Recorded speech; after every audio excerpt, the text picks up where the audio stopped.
Hi అండి, అందరికీ నమస్తే. నాకు ఈ మధ్య వీడియోస్ పోస్ట్ చేయడం కుదరట్లేదండి.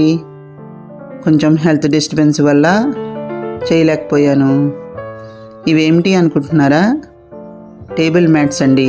వీటిని ఎలా చేయాలో చూద్దాం. రైస్ బ్యాగ్స్ ఉంటాయి కదా, కొంచెం కాటన్ మిక్సింగ్ రైస్ బ్యాగ్స్ని ఏదైనా తీసుకోండి.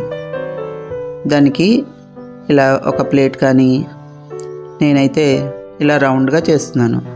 స్క్వేర్గా కానీ మీ ఇష్టం, మీకు నచ్చిన షేప్లో ఇలా రైస్ బ్యాగ్ని ఒకటే సైజు వచ్చేలాగా కట్ చేసుకోండి. 4 లేయర్స్ వచ్చేలాగా కట్ చేయండి. ఇది జూట్ క్లాత్ అండి, అమెజాన్లో తీసుకున్నాను. చాలా థిక్గా ఉంటుంది ఇది.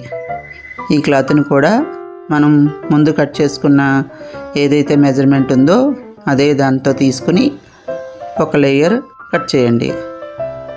ఇది ఒక లేయర్ అయితే చాలు, చాలా స్ట్రాంగ్గా ఉంటుంది. ఇది జూట్ కదా. ఇప్పుడు ముందుగా మనం కట్ చేసుకున్న ఆ రైస్ బ్యాగ్స్ని వెనక్కి తిప్పి పెడితే బాగుంటుంది, లేకపోతే లెటర్స్ కనబడతాయి. పైన వైపు జూట్ క్లాత్ ఉండేలాగా, కింద రైస్ బ్యాగ్ ఉండేలాగా చూసుకోండి. బ్యాక్ సైడ్కి తిప్పి పెట్టండి. లెటర్స్ కనిపించకుండా మేనేజ్ చేసి పెట్టండి. తర్వాత దీని చుట్టూరా కుట్టుకోవాలి. చుట్టూరా కుట్టడానికి కదిలిపోకుండా ఉండడానికి ముందు ఇలాగా ప్లస్ లాగా ఒక కుట్టు వేసుకోండి. ఒకవేళ మిషన్ లేదు, చేత్తో కుడతామనుకున్నా ఈ విధంగానే చేయండి.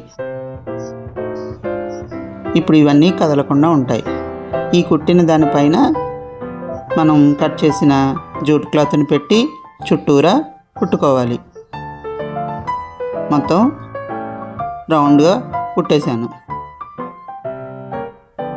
ఎక్స్ట్రాస్ ఏమైనా ఉంటే కట్ చేసేసుకోండి. తర్వాత ఏదైనా కాటన్ది బ్లౌజ్ పీసులు ఉంటాయి కదా, దాన్ని మీకు నచ్చిన కలర్ తీసుకుని ఒక 1.5 ఇంచ్ రిబ్బన్ లాగా కట్ చేసి దాన్ని కూడా దీని చుట్టూరా పెట్టి కుట్టేసుకోండి.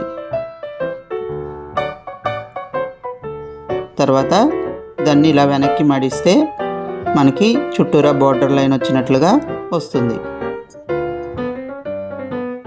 నేను మిషన్ మీద కుడుతున్నట్లుగా మీరు హ్యాండ్తో కూడా స్టిచ్ చేసుకోవచ్చు. ఇలా వెనక్కి తిప్పేసిన తర్వాత ఇంకొక కుట్టు చుట్టూరా వేసేయండి.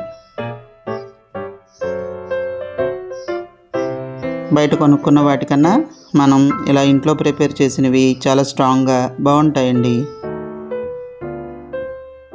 ఈ విధంగా చుట్టూరా కుట్టేశాను. తర్వాత ఆ క్లాత్ని ఇంకొకసారి వెనక వైపు ఫోల్డ్ చేసి మళ్ళీ హ్యాండ్తో కానీ మిషన్ మీద కానీ స్టిచ్ చేసేసుకోండి. మొత్తం రెడీ అయితే ఈ విధంగా ఉంటుంది. ఇలా మీకు ఎన్ని కావాలంటే అన్నీ ప్రిపేర్ చేసుకోండి. తర్వాత ఫెవిక్రియల్, ఫ్యాబ్రిక్ పెయింట్ తీసుకుని మీకు నచ్చిన డిజైన్స్ వేసుకోండి. ఇలా హ్యాండ్మేడ్తో మనం తయారు చేసుకున్నవి చాలా బాగుంటాయి, వాషబుల్ కూడా. దీని మీద వెనకాల మనం రైస్ బ్యాగ్ కవర్స్ పెట్టాం కాబట్టి వేడిగా నువ్వు పెట్టిన హీట్ ఆగుతుంది. ఇది జూట్ క్లాత్ కాబట్టి ఇది కూడా మంచిగా స్టాండర్డ్గా ఉంటుంది. చుట్టూరా వేసేది మాత్రం పాలిస్టర్ క్లాత్ తీసుకోవద్దు, వేడి తగిలితే ముడుచుకుపోతుంది మళ్ళీ. అందుకని కాటన్ బ్లౌజ్ పీస్ ఏదైనా ఉంటే అది తీసుకుని ఈ విధంగా బార్డర్ లైన్ వేసుకోవచ్చు. తర్వాత మనకు నచ్చిన డిజైన్తో దీన్ని డెకరేట్ చేస్తే మనకు కావాల్సినట్లుగా టేబుల్ మ్యాట్స్ రెడీ అయిపోతాయండి. మనం ఎప్పుడు వాష్ చేయాలనుకున్నా హ్యాపీగా వీటిని వాష్ చేసుకోవచ్చు.